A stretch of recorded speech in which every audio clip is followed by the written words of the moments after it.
অপার বাংলার মিমি চক্রবর্তীর দেশে শাকিব খানের এই তুফান সিনেমাটি কেন এত হুমড়ি খেয়ে আছে? 10 লাখ টাকা গণ্ডি পার করতে পারে নাই শাকিব খানের এই বহু আলোচিত সিনেমা তুফান।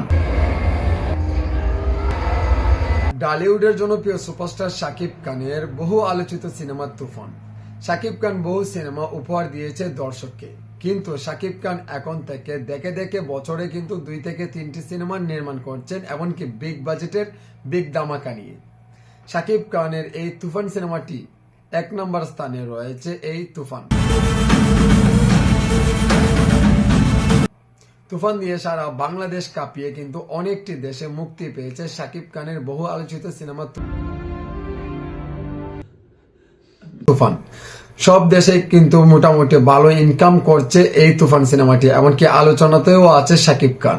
শাকিব খানকে জিজ্ঞাসা করা হয়েছিল তুই কি চাস, কিন্তু কথা হচ্ছে আমাদের অপার বাংলার মিমি চক্রবর্তীর দেশে শাকিব খানের এই তুফান সিনেমাটি কেন এত হুমড়ি খেয়ে আছে?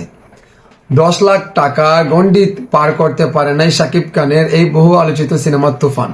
কেন এটা হচ্ছে?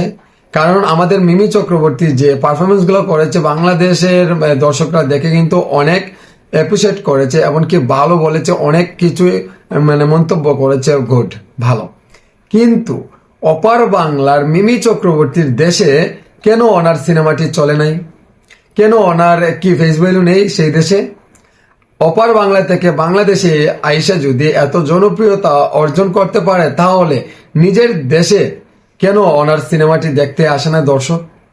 এমনকি শাকিব খানের এই তুফান সিনেমাটি আবুধাবি বলেন, অস্ট্রেলিয়া বলেন, ফ্রান্স বলেন, এমনকি অনেক দেশে, নিউ ইয়র্কে বলেন, অনেক ব্যবসা করছে ভালো। বাংলাদেশে 10 থেকে 15 দিনের ভিতরে যে টাকা দিয়ে নির্মাণ করেছেন সেই টাকার বেশি লাভবান হয়েছে আমাদের নির্মাতা রায়হান রাফি।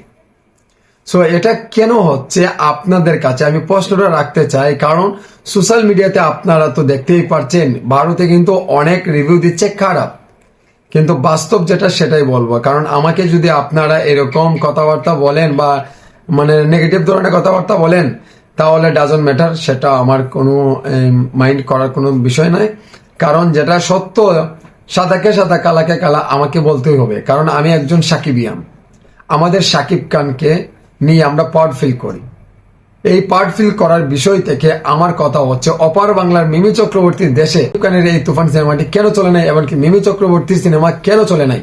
দর্শকরা কেন আসছে না? মিমি চক্রবর্তী কি সেখানে ফেস ভ্যালু নেই নিজের দেশে? আপনাদের কাছে প্রশ্নটা রেখে গেলাম। আপনারা যদি জানা থাকে তাহলে অবশ্যই আমার এই ভিডিওর কমেন্ট বক্সে আপনাদের মহামূল্যবান মতামতটি জানাবেন। বন্ধুরা ভালো থাকেন, সুস্থ থাকেন, আল্লাহ হাফিজ, আসসালামু আলাইকুম ওয়া রাহমাতুল্লাহি ওয়া বারাকাতুহু।